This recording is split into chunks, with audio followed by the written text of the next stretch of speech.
This is MTG Burgeoning, and in this video we will showcase the contents of Colorless Support Pack number 4 of our Jumpstart Commander Cube. If you haven't been following along or are new to the channel, look in the description of this video for links to the primer video for this series, its playlist, as well as a list of the cards featured in this video. As previously showcased during the primer video for this series, these are the types of cards you can expect to see in every Colorless Support Pack. Now, with the prologue coming to an end, let's start spotlighting some colorless support cards, beginning with the exact same 11 cards that are in every single colorless support pack. Since this is the 4th video of the colorless support pack series, we're going to speed right through these 11 cards so that we can get to the unique cards at the very end. All right, here we go. First card, Soul Ring. We all know what it is. We all know what it does. 1 generic mana to cast, adds 2 colorless mana when we tap it. Next up is going to be Arcane Signet, a mana value of 2. It's going to tap to add 1 mana of any color of our commander's color identity. Currently in this Jumpstart Commander Cube, that will be one of 3 different colors. Next up is a Felwar Stone, 2 generic mana for a mana value. It's going to tap to add 1 mana of any color of any land an opponent controls could produce. Our 4th card here is another mana rock, but it comes to us in creature form, and that is Ornithopter of Paradise, a 0/2 Thopter with flying for 2 generic mana. We can turn this bad boy sideways not just to send it into combat, but to add 1 mana of any color to our mana pool. Rounding out our mana rocks for this portion of the video is mana rock number 5, Commander Sphere, a mana value of 3, and we can tap this to add 1 mana of any color in our commander's color identity. We can also at instant speed sacrifice Commander Sphere to draw a card. Note that we do not have to tap it in order to sacrifice it to draw that card. That's 5 straight mana rocks, and now we have 5 straight non-basic lands, all dedicated to helping to fix our mana. The first is the best land in our format, Command Tower. It does what Arcane Signet does, but in land form. Next up is Exotic Orchard. It does exactly what Felwar Stone does, just in land form.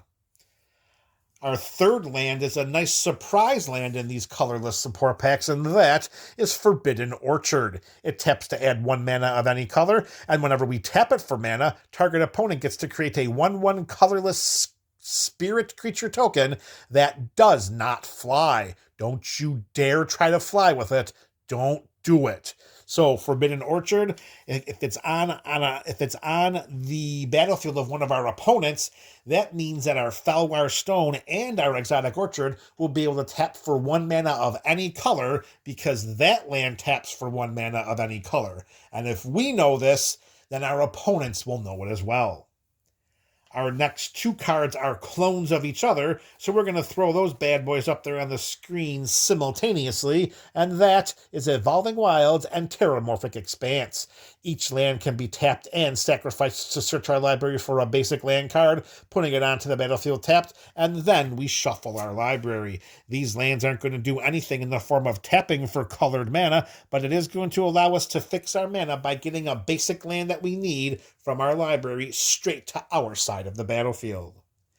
5 mana rocks and 5 color fixing lands leads us to 1 equipment that's exactly the same in every colorless support pack, and that is Hero's Blade, a mana value of 2 with an equip cost of 4. Equipped creature gets +3/+2, and whenever a legendary creature enters the battlefield under our control, we may attach Hero's Blade to it. This could be and should be every time a commander hits the battlefield. Every commander right now in the command zone is a legendary creature, and if Hero's Blade is on that player's side of the battlefield, then when that commander comes down, we're going to slap this equipment onto it, and its power is going to get buffed by 3, and its toughness is going to get buffed by 2. All right, so at this point in the series, if you watched colorless support pack videos 1, 2, and 3, you have a very good handle on what the next 6 card slots are here for this Colorless Support Pack number 4. So let's just speed right through them like we did the first 11. In this slot, one of 2 different cards possible. Here it's Thought Vessel. Mana value of 2, it taps for a colorless mana and gives us no maximum hand size. A very sneaky good ability to have, particularly if your commander pack and theme has to do with drawing cards. We don't want to discard excess cards in our hand down to 7 at the end of our turn, so let's make sure Thought Vessel is on our side of the battlefield so we can keep those cards in our hand instead of discarding them to our graveyard. Remember, cards in hand equals problems for opponents. More cards in hand equals even more problems. Next slot is one of 2 different cards, and here it's Gilded Lotus, a mana value of 5 that we can tap this land, and we can tap this artifact to add 3 mana of any one color. That's going to be triple pips for any of those spells out there, and it's definitely going to help cast some of those other bigger, more expensive cards well ahead of curve, particularly if we can actually curve into or curve ahead of Gilded Lotus's 5 mana value. By getting that into play ahead of curve, we just keep spiraling out of control, and unless an opponent decides to cast an artifact board wipe, we should have very little trouble winning the game. Next up is another one of 2 different cards. It's an artifact creature that's going to help with a mana ramp, and that is Burnished Heart, a 2/2 elk for 3 generic mana. We can pay 3 generic mana and sacrifice it to search our library for up to 2 basic land cards, put them onto the battlefield tapped, and then shuffle. It is a little bit pricey. We have to pay this mana most likely in increments, 3 to get it onto the battlefield, hoping that it survives around a turn until it comes back to us. Then maybe we can play around with it a little bit, send it into combat, use it as a chump blocker. As long as we keep 3 mana open to sacrifice it at instant speed, we will ensure that we get a couple of basic lands from our library right onto our side of the battlefield. Another slot where there's one of 2 different possibilities. This is a utility land, and here we have Rogue's Passage. We can turn this sideways to add 1 colorless mana, or we can pay 4 generic mana, tap it, to give target creature unblockability until end of turn. I'm pretty sure unblockability isn't a word, but here at MTG Burgeoning, we are rewriting that dictionary every day of the week, and usually 2 to 3 times during Friday Night Magic. Note the text on that. It says target creature cannot be blocked this turn. It doesn't have to be a creature we control. We can watch one opponent send a bunch of creatures at another opponent. We pick out the most deadly one, and before blockers are declared, we activate Rogue's Passage, make that creature unblockable, and hopefully watch as that creature knocks that opponent right out of the game. All right, our next card is another one of those cards where it's 1 out of 3, not 1 out of 2. And here, is that right? So, nope. Yeah, this slot has 1 out of 3 possibilities, and it's a land that gives us mana rampage, and that is Muraganda Raceway. It's a land with the Start Your Engines mechanic. Start Your Engines. Yeah, that's right, Start Your Engines mechanic. I thought I was going into a whole mechanic spiel there.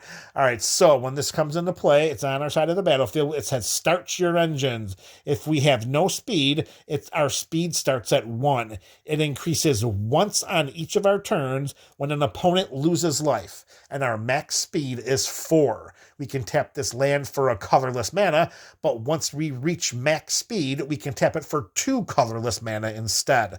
So it's going to take a little bit of time in order for us to gain the mana accelerating benefits of having Muraganda Raceway at max speed, but it's not impossible, particularly if we get this onto our side of the battlefield in the early to mid game.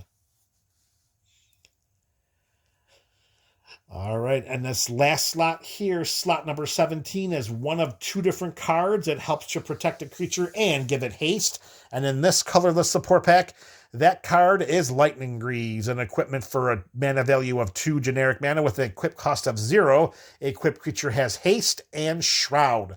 Be careful with Shroud. A creature with Shroud cannot be targeted by spells or abilities. That is a symmetrical effect. It doesn't just prevent our opponents from targeting equipped creature, it also prevents us. All right, so here we go. The final 3 slots of this colorless support pack, like every other colorless support pack before it and after it, have 3 unique cards. The first one is a utility card, is a utility land, and in this colorless support pack, it is Blast Zone. And these utility lands in this slot number 18, they all must be sacrificed in order to reap the benefits of what they do. That's just the way MTG Burgeoning rolls. You want to make sure we have some nice symmetry amongst all of our colorless support packs.